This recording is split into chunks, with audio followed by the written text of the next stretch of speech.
इकडे वैनगंगा आणि नळगंगा नदी जोड प्रकल्पाला राज्यपालांनी मंजुरी दिलेली आहे। वैनगंगा नळगंगा नदी जोड प्रकल्पामुळे विदर्भामध्ये 6 जिल्ह्यांना वरदान मिळाले।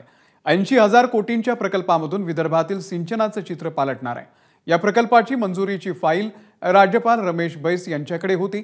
त्याला तातडीने मंजुरी देण्यात यावी अशी विनंती करण्यासाठी 9 जुलै रोजी उपमुख्यमंत्री देवेंद्र फडणवीस यांनी राज्यपाल रमेश बैस यांच्यासोबत बैठक घेतली होती।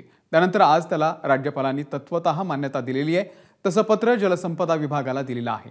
या प्रकल्पामुळे नेमकं काय लाभ होणार आहे आपण पाहूयात। 80,000 कोटींच्या नदीजोड प्रकल्पाला ही मंजुरी आहे।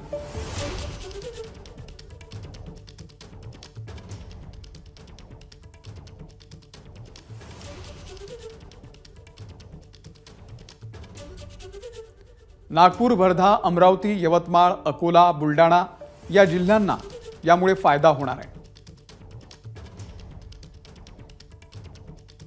3.71 लाख हेक्टर क्षेत्र त्यामुळे सिंचनाखाली येणार आहे।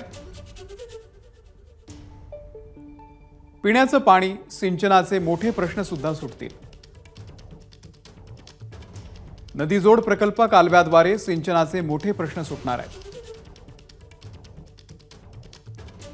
426.5 किलोमीटर लांबीच्या या कालव्यामधून तलावामध्ये पाणी नेण्यात येणार आहे। नमस्कार। मनसुद्धा तुझं ही वेगळ्याच प्रकारची मालिका तुम्हा सगळ्यांना खूप आवडली होती। याचा दुसरा सीझन कधी येणार अशी विचारणा झाली। प्रतीक्षा संपली आहे मित्रांनो। येतोय मनसुद्धा तुझाचा दुसरा सीझन। होई मनसुद्धा